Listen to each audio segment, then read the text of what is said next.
যাদবপুরে বামেদের হয়ে লড়াইয়ের প্রস্তাব দেওয়া হয়েছিল তাকে। 2-4 দিন ভেবে সেই প্রস্তাব ফিরিয়ে দেন। একথা কে বলছেন?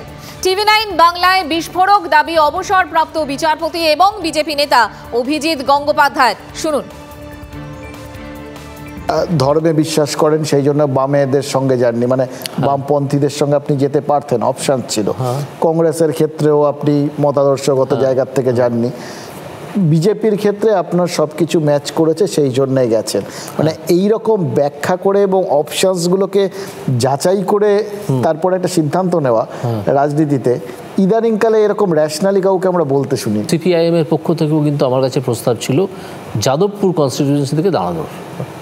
আমি 2-4 দিন সময় নিয়েছিলাম, নিয়ে বলে দিয়েছি না, আমি পারছি না। তাতে ওনারা হয়তো দুঃখ পেয়েছেন, অনেকেই হয়তো যা চেয়েছিলেন আমি আসি। মানে এটা কি শুধু ওই ধর্মে বিশ্বাস করেন বলে যাদবপুরে দাঁড়ালেন না? না, আমি দেখলাম যে এই রাজনৈতিক দলটা, এই সিপিআইএম, এমন একটা ওদের ভেতরের পার্টি শৃঙ্খলা বলে একটা জিনিস যেটা চালায়, সেটা এত একটা জটিল ব্যাপার।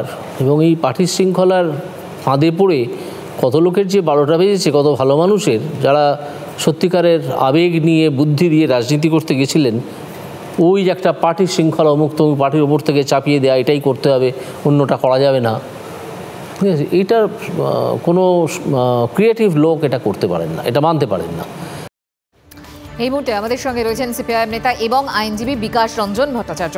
বিকাশবাবু, আপনার সঙ্গে এই মুহূর্তে মঞ্জিরা রয়েছি। গতকাল আমাদের ম্যানেজিং এডিটর অমৃতাংশু ভট্টাচার্যের সঙ্গে যখন অভিজিৎ গঙ্গোপাধ্যায় কথা বলছেন, তখন তিনি বলেছেন যে যাদবপুরে বামেদের হয়ে লড়াইয়ের প্রস্তাব তার কাছে এসেছিল, কিন্তু তিনি প্রস্তাব ফিরিয়ে দেন। এবং তার যুক্তিস্বরূপ তিনি বলছেন যে এই যে একটা পার্টি, তার দলীয় যে জটিলতা আছে, যে নিয়ম শৃঙ্খলা, সেগুলো বড্ড জটিল, অনেকেই হারিয়ে গিয়েছেন এই জটিলতায়।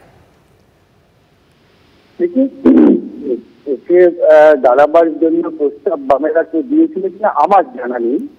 যদি কেউ দিয়ে থাকেন সেটা নিশ্চয়ই উনি বিবেচনা করেছেন এবং প্রত্যাখ্যান করেছেন। ওর মতে যে কারণে প্রত্যাখ্যান করেছেন, আমার তো মনে হয় সেটা ঠিকই বলেছেন। উনি শৃঙ্খলা পরায়ণ হতে পারবেন না, উনি যৌথ সিদ্ধান্ত মেনে কাজ করতে পারবেন না। সেই জন্যই উনি বলেছেন যে কমিউনিস্ট পার্টি মার্ক্সবাদী যে শৃঙ্খলা, শৃঙ্খলাটা এত কঠোর শৃঙ্খলা যে ওর পক্ষে মারা সম্ভব নয়, সেটা তো একজন ব্যক্তি মানুষের মনে হতেই পারে।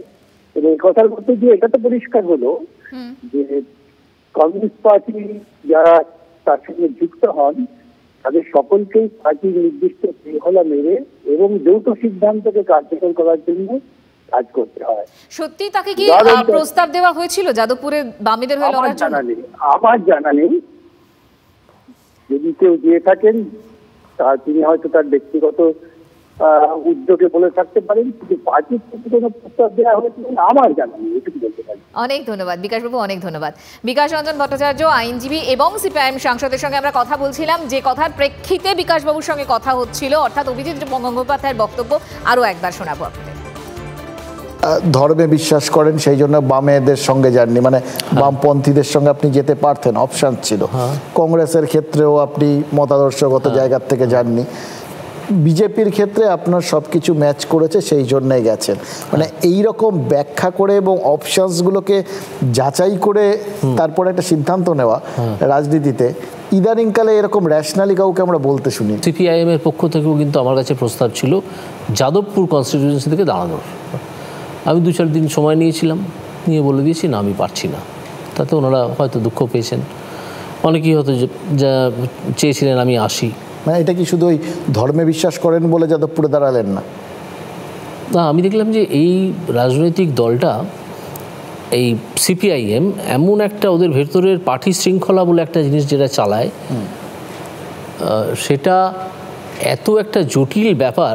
এবং এই পার্টি শৃঙ্খলার ফাঁদে পড়ে কত লোকের যে 12টা বেজেছে, কত ভালো মানুষের, যারা সত্যিকারের আবেগ নিয়ে বুদ্ধি দিয়ে রাজনীতি করতে গেছিলেন, ওই যে একটা পার্টি শৃঙ্খলা, মুক্ত পার্টির ওপর থেকে চাপিয়ে দেওয়া, এটাই করতে হবে, অন্যটা করা যাবে না। ঠিক আছে, এইটার কোনো ক্রিয়েটিভ লোক এটা করতে পারেন না, এটা মানতে পারেন না।